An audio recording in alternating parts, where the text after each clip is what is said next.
अरे आग लगे, ये भी कोई जिंदगी है। सुबह से चिल्लम चिल्ली पुकार सुन के मैं तो तंग आ गई हूँ।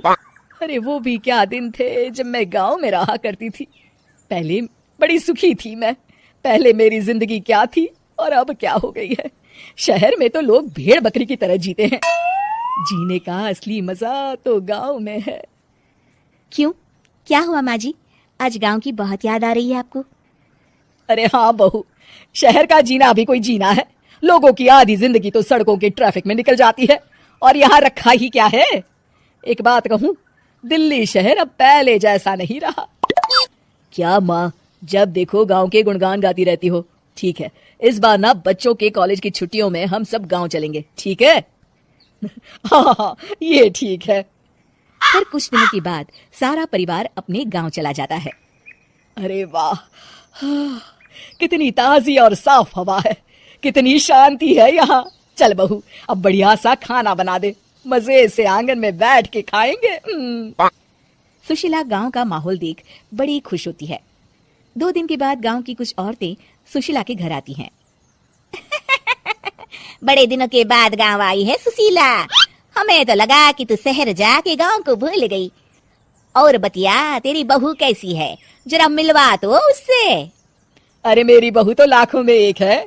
बड़ी किस्मत वाली हूँ मैं जो मुझे जानकी जैसी बहू मिली है। हमेशा मेरी सेवा में लगी रहती है और आज तक कभी पलटकर जवाब नहीं दिया उसने। सुशीला की बातें सुनकर सभी औरतें हंसने लगती है।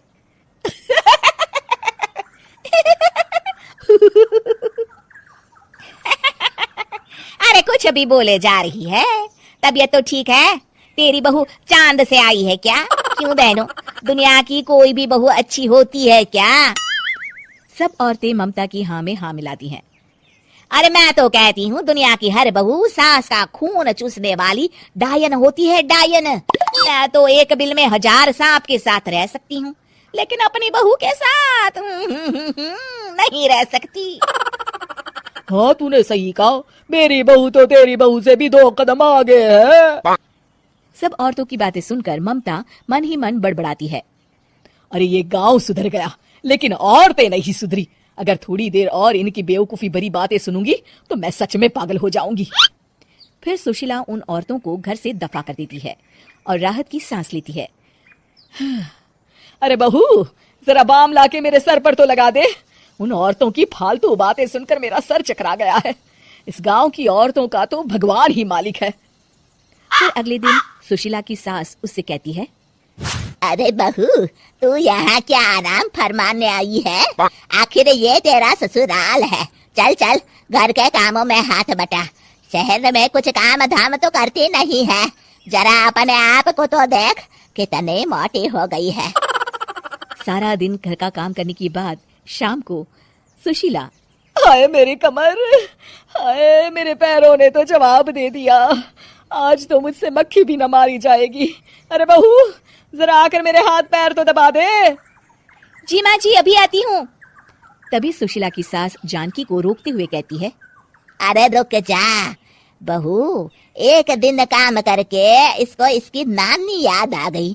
हम लोग तो रोज इतना काम करते हैं, कोई जरूरत नहीं इसके हाथ पैर दबाने की। सुबह तक सब ठीक हो जाएगा। सुशीला अपनी सास की बातें सुनकर हैरान रह जाती है।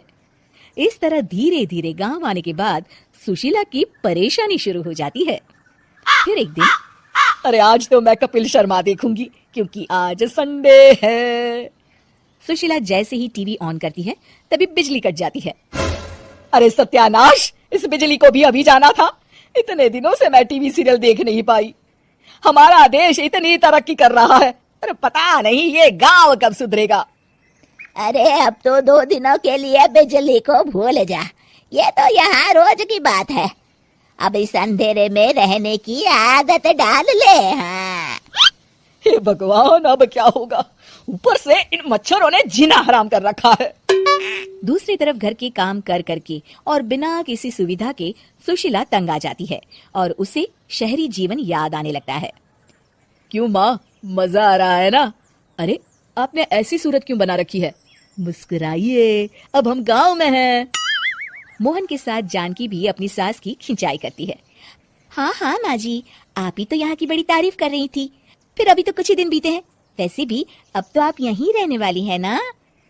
अरे नहीं नहीं बहू, मैं एक दिन और यहाँ रुकी तो मर जाऊंगी। मुझे शहर ले चलो। क्या दिन थे, कितनी सुखी थी मैं वहां। ठीक है माँ, हम कल ही वापस शहर चले जाएंगे। इस तरह सुशीला शहर आ जाती है और फिर कभी दोबारा गांव जाने की जिद नहीं करती।